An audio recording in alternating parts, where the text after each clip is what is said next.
Hello friends, hello everyone, Happy New Year. 2024 starts with a huge roar. Yes, that's exactly what it was. Yesterday, actually it was still in Greenwich in Universal Time at 9:55 p.m. The sun produced an X-class solar flare. Mere hours after emerging over the sun's eastern limb. Here you see it, this is the flash, and this is the largest solar flare in this present solar cycle, the largest since August 2017. Something to ponder. So anyway, newly rising sunspot AR3536 erupted, producing a major X-class solar flare, and this is the recorded ultraviolet flash which produced the strongest, here it says it, but radiation from that flare, which is X-ray radiation, extreme X-ray radiation, has caused a deep shortwave radio blackout over the Pacific Ocean. Here you see a map. I didn't open that yet. Let's see it. Then you see how that looks. That is the area which was pretty much turned into plasma, the upper layer of the atmosphere.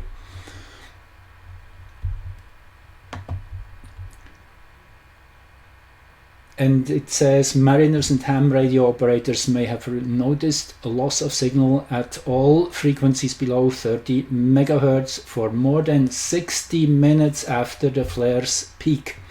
21:55 it was.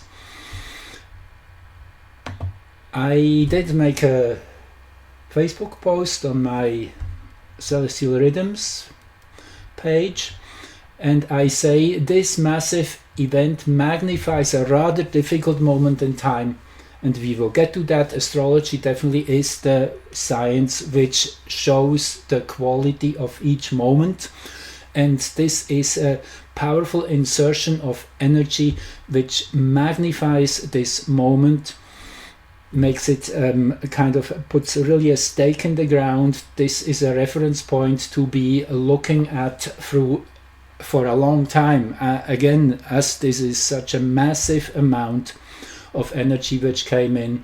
Here you see this is the spike. It was here in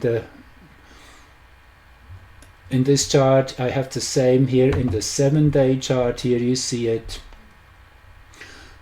Now consider this is a logarithmic scale, so if this is level 1, then this is level 10, this is level 100 times, this is 1000 times, and this is 1,000,000 times the intensity.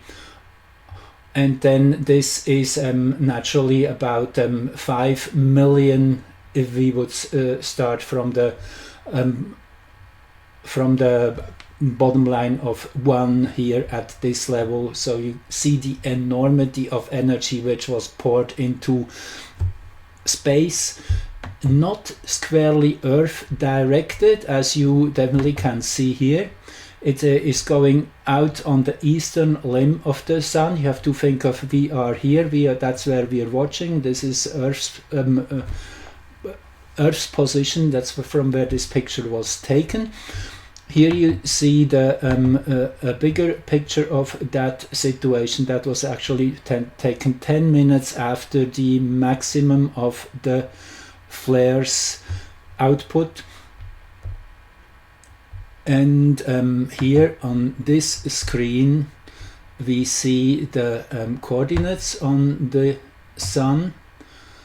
You see this is 12:31, starting 21:36, ending 22:13, and the peak of the event 21:55. And these are the coordinates. Now, why is this important? This is showing where this energy has been heading towards. Now, this is the astrological chart of that moment for Greenwich, the 0 meridian. and here you have planet Earth. So you have to think of, you're looking from this direction, you're looking towards the sun, and think the sun being here at the center of this diagram. Then if you take this number of degrees towards the east, that would be 79 degrees this direction, which brings you to, this is roughly 10 degrees Cancer. 10 minus 79 is 21 Aries. So this flare was squarely Chiron directed, and the nodes. So this is what has been highlighted, and Chiron, as we have been speaking of, has been already super highlighted in the last few months and weeks, and will continue all through 2024 as being one of the most important factors to be taken in account. Chiron naturally is all about the recognition of the problems and the all the catch-up which has to be done, in that sense of coming to terms with a reality which is much more bleak and difficult than many people would have realized.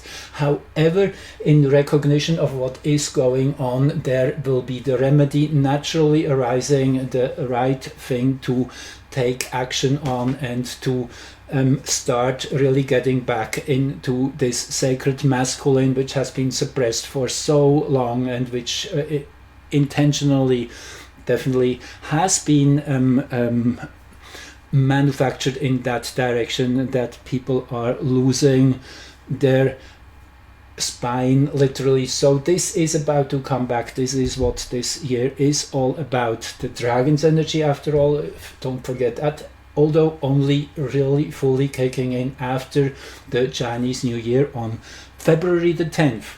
So we are still in the final stretch of the rabbit, of the water rabbit, which is a much more subtle energy, kind of a little bit more subversive. However, we will be really surprised what's happening the next 5-6 weeks in terms of catching up with reality. And this event definitely was a great how shall I say that, an amplification of this into a particular direction. Yes, Chiron. Now let's look a little deeper into this chart. We have the moon here at this moment of the peak of the flare, opposing Saturn and OR 10, which meanwhile has been renamed as Gong Gong. Gong Gong is a Chinese dragon deity, and there's quite a story to that. We will get to that in a minute. So this has been highlighting this Saturn and the Gong Gong conjunction, which will be exact on January the 17th. Just a date for at that point. I will get deeper into this in my follow-up recording. I really want to keep this one short, so to kind of give you the news and then build from that point on forward. So let me just go back here to what I wrote here on my Facebook page. So naturally, an opposition of the moon with Saturn as such is kind of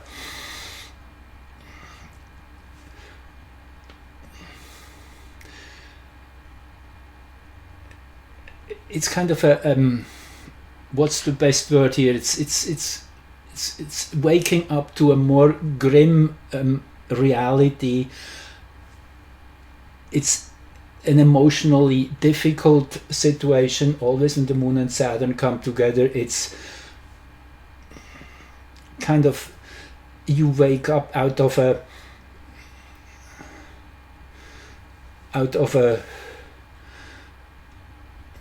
having been knocked out and now you come back to your senses. That's kind of the situation. Now, Gong Gong. Let's look a bit closer at Gong Gong, because this is really giving you the bigger theme here of what's going on, named after the Chinese water dragon, who in rage over his defeat to the fire dragon rammed his head into earth, tilting the earth's axis, causing rivers to reverse their flow. So you see, this is a pretty intense energy. However, this is to be understood a bit more allegorical in that sense, and I really like what Martin Artley has written here on Gong Gong, one of the researchers who looked deeper into this energy. Gong Gong, like Pluto, has the attributes of a serpent. He brings healing, but it is healing in the mental realm. So think of Mercury, and we will get back to that. Science and technology progress through concentrated effort, trial and error, resulting in frustration at times when the result does not seem within reach, as in beating one's head against the wall. Then a sudden flood of insight once the breakthrough comes. And now the Saturn energy is really bringing the focus in and kind of, in that sense, also the breakthrough, which is imminent. It already has actually started.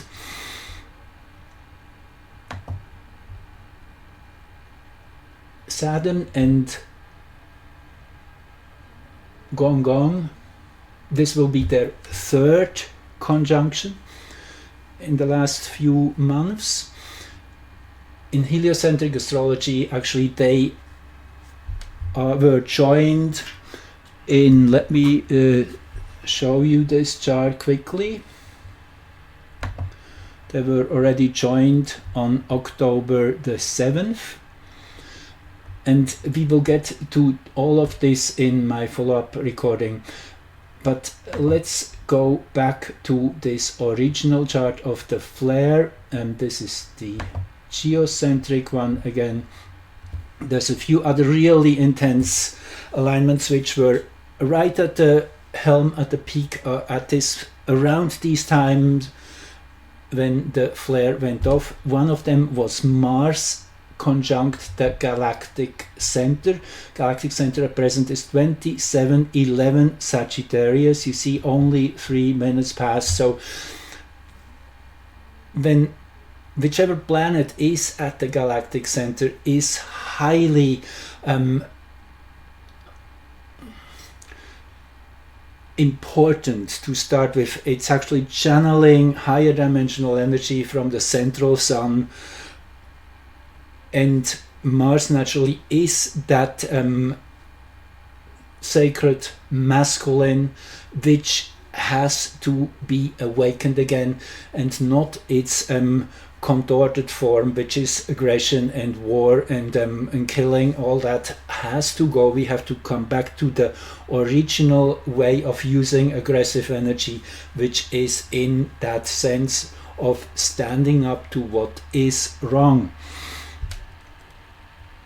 I also, in my last recording, showed you that this is just around the time when Mercury is turning direct. Actually, tomorrow, that will be within less than 24 hours, Mercury here in narrow conjunction with Huya, who is all about coming to terms with a difficult past, and in that sense making peace with what happened in a way, but also of taking the right action to get out and on with whatever has to come next to overcome difficulties. That is the stage we are in. Mercury has been retreating for 3 weeks and is just rebooting its energy and then catching up with Mars. Mars and Mercury have been important as a pair pretty much since the eclipse. You can go back to that recording. There was a occultation of both Mercury and Mars within hours of the October 14th eclipse, which was already giving a kind of an indication that these two planets had a very special importance going into this whole period between October and April 2024, when the next big solar eclipse happens, which again will be mainly visible in the Americas. It will be the third one. 2017 was the first, 2014 in October the second, and the third and final one, which is very regularly the case in astrology. The third one brings the breakthrough, the solution, whereas the second one is the kind of the retreat period. In that sense, yes, we are in such a period in a way bigger sense between October 2023 and April 2024, in that phase of truly starting to see what has been happening on a more collective, bigger way. So Mars and Mercury, yes, they are super important as a pair, as this is the energy of speaking up and of taking a stand and of saying what needs to be said. So in the follow-up of that huge flare, we actually had two more flares. There was actually this is the heliocentric chart once more here. I just showed you this one to give you the exact angle of where this blast was going to. But a few hours later, just this morning, and you see this again here on the bigger chart here. Let me show you this once more. So this is the second, this was the really big spike here. And this is the second spike. Still a very substantial flare, and then this is a third one. So that second spike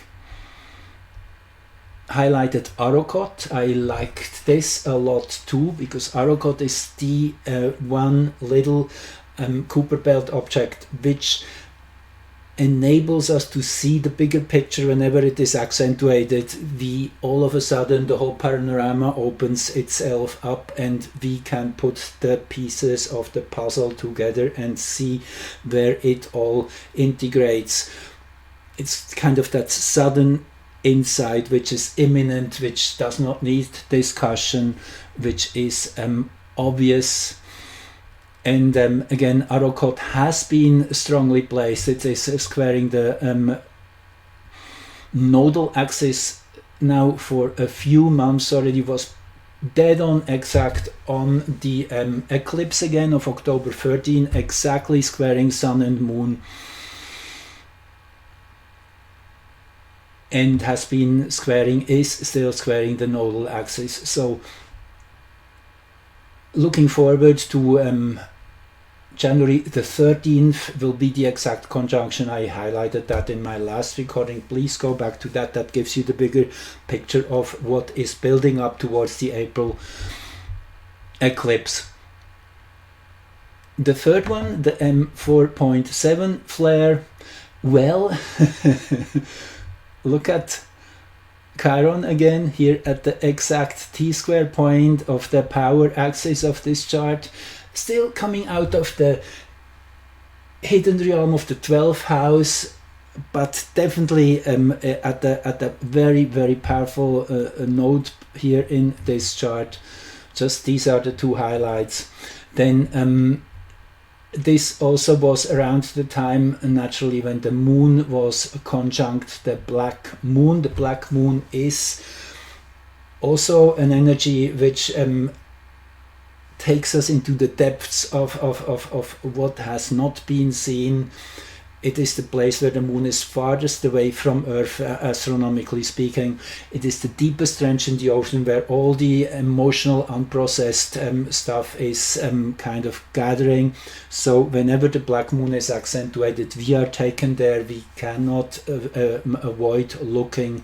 So all of that is in this kind of cocktail of celestial energies which has been really boosted and activated by this big solar flare, the largest one since August 2017, to just say that again. Thank you for listening, and please look forward to the next video, which will be released shortly, on the bigger picture, on about Gong Gong, and much more to come. The window between roughly the 11th of January, which is new moon, into the 20th of January is supercharged. I'm expecting, particularly towards the 17th, 18th, 19th, some huge releases of information which cannot be avoided. There's some real breakthrough which is starting to become real. And I'm truly excited. Yes, it will be a chaotic year. It will be very difficult for many people, but it is worth it. We will get through that, and we are helping each other. We are here for one another. That is why we have been born in this time. We are made for these times. Thank you for joining, listening, and give it a like, join, subscribe, share, and whatever you do will be the right thing. Thank you. Talk to you soon.